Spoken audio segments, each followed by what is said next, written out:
தற்போது கடலூரில் தடையை மீறி ஜல்லிக்கட்டு போட்டி நடத்தப்பட்டுள்ளது. அது குறித்த கூடுதல் தகவல்களை செய்தியாளர் ஸ்ரீதரிடம் கேட்கலாம். ஸ்ரீதர், கடலூர்ல எந்த பகுதியில தடையை மீறி ஜல்லிக்கட்டு நடத்தப்பட்டது? இதில் எத்தனை காளையர்கள் பங்கேற்றனர்? காயத்ரி, கடலூர் அருகே உள்ள திருவந்திபுரம் மலையை ஒட்டியுள்ள பகுதியில் நாம் தமிழர் கட்சியினர் இன்று காலை ஜல்லிக்கட்டு போட்டிக்கு ஏற்பாடு செய்தார்கள்.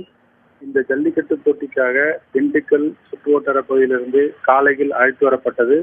அதேபோல் தமிழகத்தில் ஜல்லிக்கட்டு எங்கெல்லாம் நடக்குமோ அந்த பகுதியிலிருந்து வீரர்களும் இதில் கலந்து கொண்டார்கள். கடலூர் மாவட்டத்தில் செய்யப்பட்ட இந்த விழா என்பது இன்று காலை தொடங்கி கிட்டத்தட்ட 2-3 மணி நேரம் தொடர்ந்து நடைபெற்றது. இந்த விழாவில் கிட்டத்தட்ட 10க்கும் மேற்பட்ட காளைகள் பங்கேற்றன. அதை அடக்குவதற்காக திண்டுக்கல் உள்ளிட்ட பல்வேறு பகுதியிலிருந்து 30க்கும் மேற்பட்ட வீரர்களும் இங்கு வந்தார்கள். இதை பார்க்க பொதுமக்கள் பெரும்பாலும் அங்கு குவிந்தார்கள். ஆனால் இது தடை இருப்பதனால் இந்த போட்டி என்பது ரகசியமாக நடத்தப்பட்டதாக சொல்லப்பட்டது. நாம் தமிழர் கட்சியை பொறுத்த வரைக்கும் இது நாங்கள் ஏற்கனவே அறிவித்திருக்கிறோம்.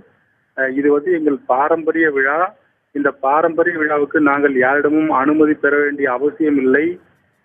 எங்கள் பாரம்பரிய காப்பதற்காக நாங்கள் இதை நடத்துகிறோம் என்று கூறியிருக்கிறார்கள். இந்த போட்டி என்பது நாம் தமிழர் ஒருங்கிணைப்பாளர் சீமான் கலந்து கொள்ள இருந்ததாகவும், ஆனால் பல்வேறு காரணங்களால் அவர் கலந்து கொள்ளவில்லை என்றும், அடுத்த கட்டமாக மதுரையில் இதேபோல் தடையை மீறி நாங்கள் நடத்துவோம், அதை நாங்கள் தடையாக பார்க்கவில்லை, எங்கள் பாரம்பரியமாக பார்க்கிறோம், பாரம்பரியத்திற்கும் எங்கள் கலைக்கும் யாரும் தடை விதிக்க முடியாது என்ற ஒரு தகவலை தெரிவித்தார்கள். ஆனால் இது நீதிமன்றத்துக்கு எதிரானது என தற்போது காவல்துறையினர் அவர்களை கைது செய்யும் நடவடிக்கையில் ஈடுபடுகிறாங்க. காயத்ரி, ஸ்ரீதர், ஜல்லிக்கட்டு எத்தனை மணிக்கு தொடங்கி எத்தனை மணி வரை நடைபெற்றது?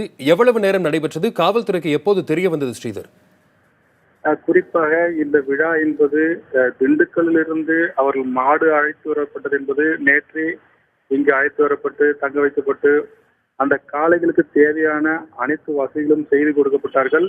அதன் பிறகு அந்த பகுதியில் விழா என்பது இன்று காலை முதலே ஆரம்பிக்கப்பட்டது. 8 மணிக்கு தொடங்கிய இந்த விழா கிட்டத்தட்ட 9 வரைக்கும் தொடர்ந்து நடைபெற்றது. புதிய தலைமுறை செய்தி உடனடியாக அது வெளியிட்டதன் அடிப்படையில் காவல்துறை அதன் பிறகுதான் தெரிய வரும். அதன் பிறகுதான் இந்த விழா எங்கே நடக்குது என்று அவர்கள் தெரிய வந்து அதன் பிறகுதான் காவல்துறை சம்பந்தப்பட்ட இடத்திற்கு வந்தார்கள்.